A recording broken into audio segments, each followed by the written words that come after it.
You ask Tiger to solve. This deals with linear equations with one unknown.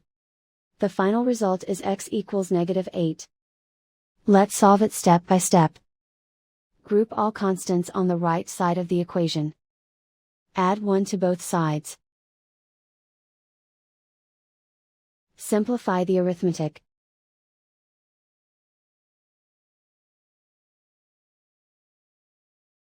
Isolate the x.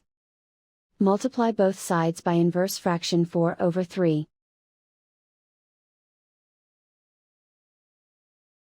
Group like terms. Multiply the coefficients.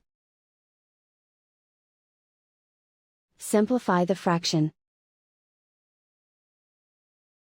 Multiply the fractions. Simplify the arithmetic. And so the final result is x equals -8.